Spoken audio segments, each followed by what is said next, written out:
हरे कृष्ण प्रिय दर्शकों, आज के इस पावन विजया एकादशी के अवसर पर चलिए श्रवण करते हैं इस दिव्य एकादशी की पौराणिक कथा। एक समय की बात है जब पांडवों में ज्येष्ठ युधिष्ठिर महाराज ने परम भगवान श्री कृष्ण से पूछा, हे वासुदेव, कृपया आप मुझे फाल्गुन मास के कृष्ण पक्ष में आने वाली एकादशी के विषय में बताएं। उसका नाम क्या है और इस एकादशी व्रत का महात्म्य क्या है? कृपया विस्तार पूर्वक मुझे इस विषय में बताएं। युधिष्ठिर महाराज की इस जिज्ञासा को सुनते हुए मदन मोहन श्री कृष्ण ने कहा, हे राजन, अवश्य ही मैं आपको इस एकादशी के महात्म्य का वर्णन सुनाऊंगा। ध्यान पूर्वक सुनिएगा। फाल्गुन मास के कृष्ण पक्ष में आने वाली इस एकादशी को विजया एकादशी के नाम से जाना जाता है। जो भी व्यक्ति इस एकादशी व्रत का पालन करता है, उसे इस भौतिक जगत में हर प्रकार की सफलता प्राप्त होती है और इस नश्वर देह का त्याग करने के बाद उसे आध्यात्मिक जगत की प्राप्ति भी होती है। अब मैं आपको इस एकादशी के विषय में एक कथा का वर्णन कह सुनाता हूँ, जो कि महान ऋषि नारद मुनि ने ब्रह्मा जी से सुनी थी। तो इस प्रकार भगवान श्री कृष्ण ने युधिष्ठिर महाराज को विजया एकादशी की कथा सुनाने का प्रारंभ किया। एक बार देव ऋषि नारद ने अपने पिता ब्रह्मा जी से पूछा, हे पिताश्री, कृपया आप मुझे बताएं कि विजया एकादशी के व्रत का पालन करने से जीवात्मा को क्या लाभ प्राप्त होता है। ये सुनकर ब्रह्मा जी ने उत्तर देते हुए कहा, हे मेरे प्रिय पुत्र, सबसे प्राचीन है ये व्रत और अत्यंत पवित्र है। वो हर प्रकार के पापों का नाश करने वाला है। ये एकादशी अपने नाम के अनुसार ही हर प्रकार की विजय प्रदान करने वाली है। एक बार भगवान श्री रामचंद्र अपने भाई लक्ष्मण और श्री सीता माता के साथ वनवास के समय में पंचवटी में वास कर रहे थे। अब एक दिन क्या हुआ कि दुष्ट रावण ने माता सीता का अपहरण कर लिया और इस बात से अपनी मानव लीला निभाते हुए भगवान श्री राम सामान्य मनुष्य की तरह ही अत्यंत व्याकुल हो उठे।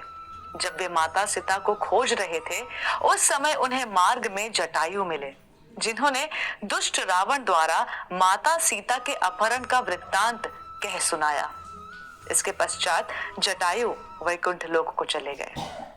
कुछ समय के बाद भगवान श्री रामचंद्र और वानरों के राजा सुग्रीव के बीच मित्रता स्थापित हो गई। अब सुग्रीव के साथ मिलकर भगवान श्री राम ने वानरों को और भालुओं को मिलाकर के एक बड़ी सेना तैयार की।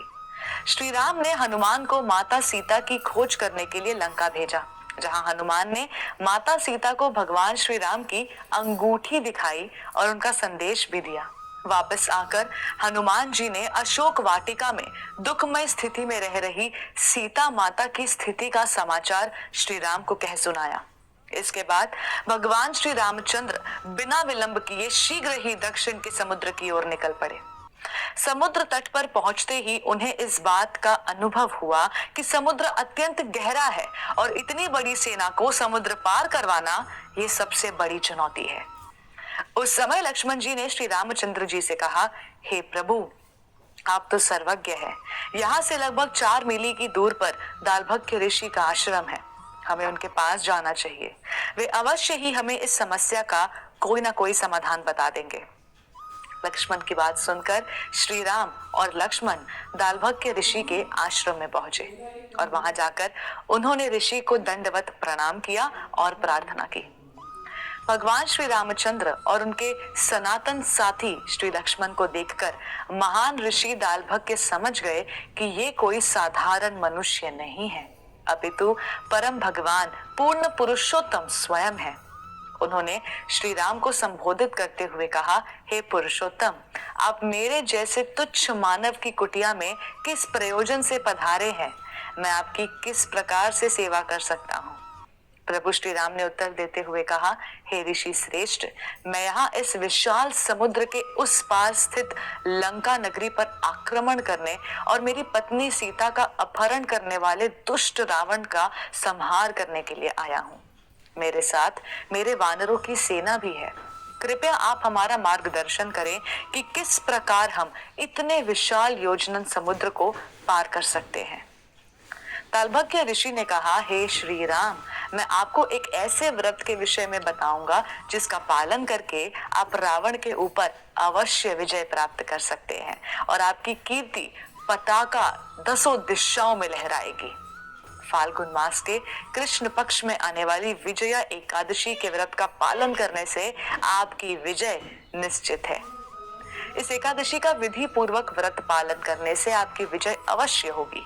अपनी इस कथा को आगे बढ़ाते हुए ब्रह्मा जी ने नारद मुनि से कहा कि हे नारद, श्री रामचंद्र जी ने ऋषि के बताए अनुसार इस विजया एकादशी व्रत का पालन किया और लंका पर विजय प्राप्त करके रावण का संहार किया। इस प्रकार जो भी व्यक्ति इस विजया एकादशी व्रत का पालन करेगा उसे इस भौतिक जीवन में विजय और सफलता प्राप्त होगी और जीवन के अंत में उसे आध्यात्मिक गंतव्य भी प्राप्त होगी। ब्रह्मा जी और नारद मुनि के संवाद का समापन करते हुए भगवान श्री कृष्ण ने युधिष्ठिर महाराज से कहा, हे राजन, जो भी व्यक्ति इस विजया एकादशी कथा का पठन और श्रवण मात्र भी करता है उसे अपने सारे पापों से मुक्ति मिलती है। इसलिए इस वीडियो को अधिक से अधिक लोगों तक शेयर करके हर किसी को विजया एकादशी का पालन करने के लिए प्रेरित करें। आप सभी को हरे कृष्ण टीवी की ओर से विजया एकादशी की हार्दिक शुभकामनाएं। धन्यवाद।